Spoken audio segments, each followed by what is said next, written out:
میں 3 مہینے کی تھی کہ میرے والدین کا انتقال ہو گیا تھا.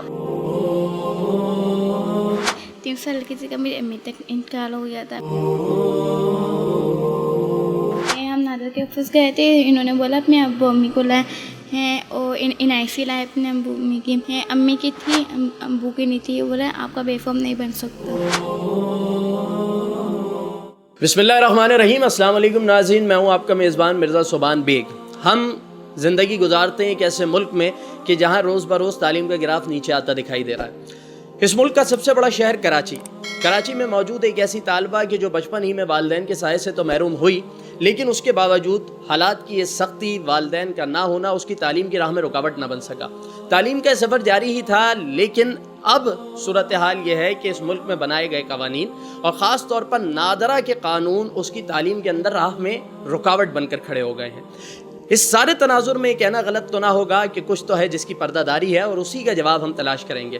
ماہم رحمان وہ طالبہ بھی ہمارے ساتھ موجود ہیں اور ان کا کیس جو اس وقت کورٹ کے اندر جاری ہے, اور اس کیس کو لڑنے والے وکیل عثمان فاروق بھی موجود ہیں. ان دونوں شخصیات کو خوش آمدید کہتے ہیں. السلام علیکم. سب سے پہلے بات کا آغاز کریں گے ماہم بیٹا آپ سے.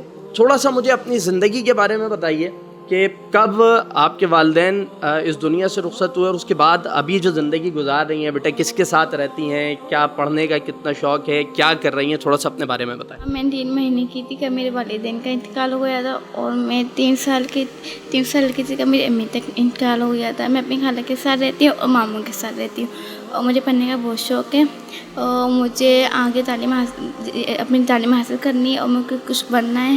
اچھا, ماہم پڑھنے میں کیسی ہے؟ پڑھنے میں ماہم اچھے گریڈز میں پاس ہوتی ہے یا B اور C گریڈ لے لیتی ہے اور کبھی فیل بھی ہو جاتی ہے؟ نہیں, ایسا نہیں ہوا. 4 آئی ہوں یا 3 آئی ہوں. اچھا, 4 اور 3rd پوزیشن لیتی رہی ہیں مطلب آپ؟ 4 لکھوں. ہاں, مطلب A1 گریڈ سے تو نیچے بات ہی نہیں ہوتی ہوگی. A1 گریڈ آتا ہوگا, پوزیشن بھی کلاس کے اندر لے رہی ہیں. سب سے اچھا سبجیکٹ کون سا لگتا ہے؟ میتھ. میتھ سب سے زیادہ پسند ہے. ویسے تو بچے میتھس کو اتنا لائک نہیں کرتے, آپ کیوں کرتی ہیں اتنا پسند؟ وہ ایزی ہے. میتھس ایزی ہے بھائی. مجھے تو زندگی میں جب بھی میرا تجربہ رہا ہے میتھس بہت خطرناک لگا ہے. اچھا ماہم, آپ نے جس طرح بتایا کہ آپ ابھی جو ہے وہ 9 کلاس میں آپ آ گئی ہیں, اس وقت آپ کے ساتھ صورتحال مسئلہ آپ کو کیا پیش آیا ہے جو ہم دیکھ رہے ہیں کہ بھائی ماہم کی جو ہے وہ ایجوکیشن مکمل نہیں ہو پائے گی, نادرہ کے قوانین نے راستہ بند کر دیا ہے, ماہم آگے نہیں پڑھ پائیں گی, تو مسئلہ کیا ہوا ہے در حقیقت؟ میرا بے فارم نہیں بنا ہوا. آپ کا بے فارم نہیں بنا ہوا, اور اس لیے جو ہے وہ آپ کی ایجوکیشن کا سفر نہیں جاری رہ سکے. اچھا, کیونکہ میں نے آپ کو آغاز میں بتایا تھا ناظرین کہ یہ سارا کیس اس وقت آپ کا کورٹ کے اندر موجود ہے, اس کے اوپر ہیئرنگ بھی ہو رہی ہے, اور عثمان فاروق ایڈوکیٹ صاحب جو کہ ان کے کیس کو لے کر اس وقت ساری ذمہ داریاں انجام دے رہے ہیں, ان سے بھی بات کرتے ہیں. عثمان صاحب بتائیے گا کہ در حقیقت کیا پرابلم اور کیا ایشو آیا کیا ہے؟ بے فارم یا CRC جس کو کہا جاتا ہے, وہ ضروری ہوتا ہے. میٹرک بورڈ آفس کی ریکوائرمنٹ ہے کہ 9th یا 10th کے پیپرز دینے کے لیے سب سے پہلے CRC دیا جائے, اور CRC کے بعد ہی جو ہے وہ انرولمنٹ کارڈ جو ہے وہ جاری ہوتا ہے, اور انرولمنٹ کارڈ کی بنیاد پر ایڈمٹ کارڈ ملتا ہے. جب یہ دونوں جو ہے کارڈ جاری نہیں ہوں گے, ایشو نہیں ہوں گے, تو لازماً جو ہے وہ پیپر بھی جو ہے کنڈکٹ نہیں کر سکتی, ایگزام جو ہے نہیں دے سکتی.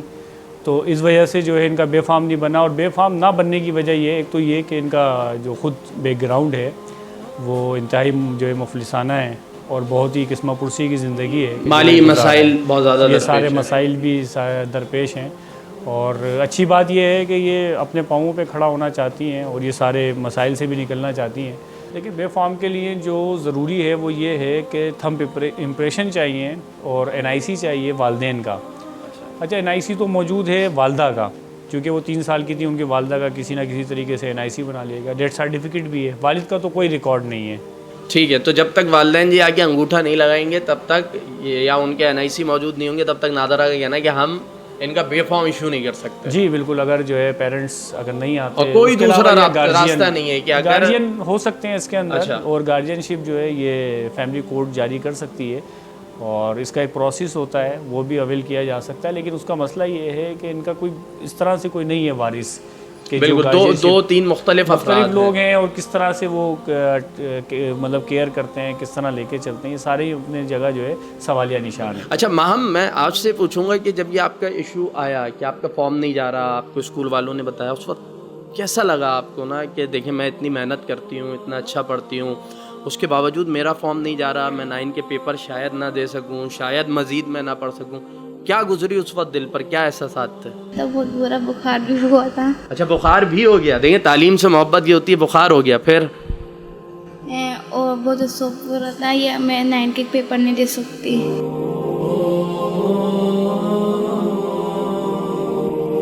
یہ ہم نادر کے آفس گئے تھے, انہوں نے بولا اپنے ابو امی کو لائے ہیں, اور NIC لائے اپنے ابو امی کی. امی کی تھی, ابو کی نہیں تھی. بولا آپ کا بے فارم نہیں بن سکتا. ٹھیک ہے, انہوں نے بالکل صاف منع کر دیا. اس کے بعد کہ بتایا ہو کہ جی اس وقت NIC موجود نہیں ہے, نہیں لا سکتے, آپ کے والد دنیا سے رخصت ہو گئے, ان کا انتقال ہو گیا ہے, کوئی ریکویسٹ کی ہو آپ لوگوں نے, تو اس کے بعد کیا کہا انہوں نے؟ یہ بول رہے ہیں آپ کوچ جائیں, اچھا اس سے مدد لیں, آپ کو کچھ ہو سکے. اچھا ماہم, اس میں ایک دوسری چیز ہے کہ ابھی آپ کو کچھ ایک موقع نظر آ رہا ہے کہ انشاءاللہ تعالیٰ کورٹ کوئی اچھا فیصلہ سنائے گی. عثمان فاروق صاحب بھی اپنی جتنی کوشش ہو سکتی ہے وہ کر رہے ہیں. ایسے وقت کے اندر خوشی ہے, امتحانات کی تیاری کر رہی ہیں یا نہیں کر رہی ہیں, ابھی بس انتظار کر رہی ہیں؟ جی تیاری تو ہو رہی ہے. تیاری تو ہو رہی ہے, انشاءاللہ پیپر ہوں گے تو اچھے پیپر جو ہے وہ دے دیے جائیں گے. جی ٹھیک ہے. عثمان فاروق صاحب آپ بتائیے گا کہ یہ سارا کیس جو ہے وہ کورٹ میں ہے, ہم بھی دیکھ رہے ہیں پیدر پہ تھوڑی بہت اس کے حوالے سے کچھ نہ کچھ اپڈیٹ آ رہی ہے, تو کیا لگتا ہے کہ کتنی جلدی نتیجہ, کب تک نتیجہ, اور کیا ان کے فیور میں کوئی نتیجہ آ جائے گا انشاءاللہ؟ دیکھیں اس پر تو بہت زیادہ بات نہیں ہو سکتی, کیونکہ کورٹ میں کوئی بھی میٹر ہوتا ہے تو ظاہر ہے کہ مطلب اس میں دیکھا جاتا ہے کہ ججز وغیرہ جو بہتر سمجھیں گے وہ انشاءاللہ تعالیٰ ممکنات پہ ٹھیک ہے. لیکن میں ایک بات یہ کرنا چاہتا ہوں جو نادرہ کے حوالے سے ہے, کہ بہت سارے ایسے لوگ ہیں کہ گارجین شپ کی ایک عمر ہوتی ہے, ان کے والدین مر گئے اور وہ جوان ہوئے, اور اس کے بعد وہ کیا کریں, مطلب گارجین شپ بھی نہیں ہے تو وہ شناختی کارڈ کیسے بنوائیں. تو یہ SOPs وغیرہ جو ہے ان کو ریویو کرنے کی ضرورت ہے, کہ ناظرہ جو ہے وہ ایسے قوانین بنائے جو ایک شخص پاکستان کے اندر پیدا ہوتا ہے, پاکستان کے اندر پلتا بڑھتا ہے, پاکستان کے اندر جو ہے عمر گزارتا ہے, برتھ سرٹیفکیٹ بھی اس کو مل جاتا ہے, تو وہ کیا چیز جو ہے بتائے کہ میں ایک پاکستانی ہوں. اس کے لیے NIC موجود نہیں ہے, اور NIC یا بے فارم نہ ہونے کا مطلب کیا ہے کہ وہ کہیں پر جو ہے اپنا بینک اکاؤنٹ نہیں کھول سکتا, وہ کہیں پر جو ہے کوئی نوکری نہیں کر سکتا, وہ کہیں پر کسی اور ادارے میں جا نہیں سکتا, تو وہ کیا کر سکتا ہے. تو لہٰذا اس کے اندر یہ بات بہت اہم ہے کہ اس میں دیکھنے کی ضرورت ہے کہ کوئی ایسی جو ہے قانون سازی یا SOPs کی جو ہے تیاری لازماً ہونی چاہیے کہ جس میں ان سب کو بھی جو حقوق مل سکے, کیونکہ پاکستانی شہری ہونا میرا بیسک رائٹ ہے, فنڈامنٹل رائٹ ہے, کہ میں اسی ملک کے اندر پیدا ہوا ہوں, اسی ملک کے اندر پلا بڑھا ہوں, اس کے اندر سارے معاملات اور سب چیزیں لے کر چلتا ہوں. تو یہ ضروری ہے کہ میرا شناختی کارڈ جاری کیا جائے تاکہ میں تمام ان چیزوں سے فائدہ اٹھا سکوں جو ایک جو ہے شہری کو جو ہے حاصل ہوتا ہے. اگر آپ کے پاس NIC نہیں ہے تو آپ ایک گمنام ہیں ایک ریاست کے اعتبار سے. بالکل, NIC نہیں بنے گا تو آپ کا پاسپورٹ نہیں بنے گا. بالکل بالکل. اور اچھا اس سارے اس میں کیا جو آرفن کڈس ہوتے ہیں ان کے لیے کوئی اسپیشل چیز نہیں بنائی ریاست پاکستان میں؟ جیسے اسپیشل جو چلڈرن اس طرح کے ہوتے ہیں کہ جو کسی یتیم خانے میں رہتے ہوں تو وہاں کا گارجین شپ سرٹیفکیٹ ان کو مل جاتا ہے, تو اس سے جو ہے بہرحال ایک بے فارم بننے میں ان کو بینیفٹ ہوتا ہے. لیکن میں سمجھتا ہوں کہ اس میں بھی بڑی پیچیدگیاں ہیں اور بہت سارے مسائل ہمارے سامنے آتے ہیں, اور ایسے بھی مسائل آتے ہیں کہ جن کی شادیاں ہو گئیں. اور میں آپ کو یہاں پہ ویسے بتاتے ہوئے مجھے جو ہے بڑا گلٹی بھی فیل ہوتا ہے کہ ہم کیسے ملک کے اندر رہ رہے ہیں کہ ایک شخص نے ایک یتیم لڑکی سے شادی کی, اور شادی کے بعد جو ہے وہ اس کا رابطہ ہوا مجھ سے کسی بھی حوالے سے, وہ شناختی کارڈ کے اندر مسائل تھا, تو اس نے جب یہ جملہ مجھ سے کہا کہ مجھے جو ہے یہ شادی کر کے میں نے بڑی غلطی کی کہ میں نے ایک یتیم کو پروٹیکٹ کیا, اس کی جو ہے زندگی کو سنوارا, اس کے بچے بھی موجود تھے, کیا شناختی کارڈ اس کا نہیں بن پا رہا. تو یہ سارے مسائل جو ہیں یہ اس بات کی طرف ہمیں لے کر جاتے ہیں کہ جو ہمیں سسٹم سے متنفر کرتے ہیں, اور اس متنفر ہونے کا جو انجام ہے وہ بڑا بھیانک اور خطرناک ہے. لہٰذا ریاست اکوموڈیٹ کرتی ہے, لوگوں کو جو ہے تحفظ دیتی ہے, لوگوں کو جو ہے بہتر جو ہے ماحول فراہم کرتی ہے. اس کے لیے بہت ضروری ہے کہ ان کو جو ہے ایسے قوانین بنائے جائیں کہ ان کے لیے بہتر طرف وہ جا سکیں.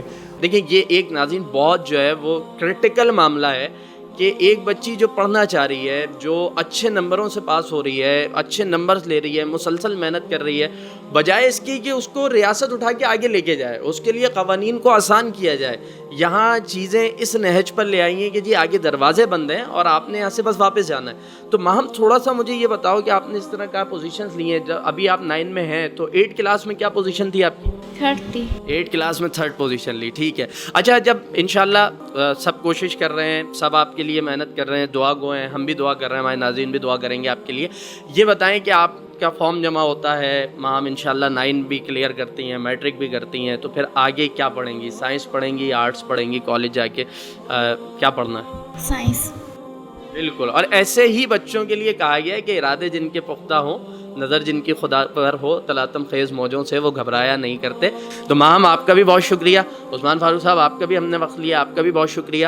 ناظرین کرام، یہ سارا جو ماہم کا ہم نے انٹرویو کیا، آپ نے بھی ان کے سارے معاملات کو دیکھا، سنا، جانا، اور یقیناً ان تمام چیزوں کے اوپر ریاست وقت کو بھی اور حکومت وقت کو بھی اور تمام وہ لوگ جو قانون سازی کرتے ہیں انہیں ریویو کرنے کی ضرورت ہے. مجھے نبی مہربان صلی اللہ علیہ وسلم کا یہ قول یاد آیا کہ جنت میں وہ شخص آپ صلی اللہ علیہ وسلم کے بالکل اس طرح قریب ہوگا جس طرح یہ 2 انگلیاں قریب ہوتی ہیں، جو اس زمین پر یتیموں کے کام آتا ہو، ان کی پرورش کرتا ہو، ان کی ذمہ داریاں اٹھاتا ہو. اور اس کا مقصد صرف یہ نہیں کہ انہیں پالا جائے، وہ کام، وہ خدمت دیگر انداز میں بھی ہو سکتی ہے، وہ ان کے معاملات میں آسانی پیدا کر کے بھی ہو سکتی ہے. تو ہمیں بھی من حیث القوم جس درجے کے اوپر آرفن کڈس، وہ تمام بچے جو والدین کے سائے سے محروم ہوگا، ان کے لیے جو خدمت جس انداز میں، چاہے وہ تعلیمی میدان کے اندر ہو، چاہے وہ نادرہ کے معاملات کے اندر ہو، جس طرح ان کے لیے آسانی کا باعث بن سکتے ہوں، وہ کرنے کے لیے اپنا حصہ ملانا چاہیے. یہاں پروگرام اپنے اختتام کو پہنچتا ہے. مرزا صبحان بیگ کو اجازت دیجیے. اللہ نگہبان.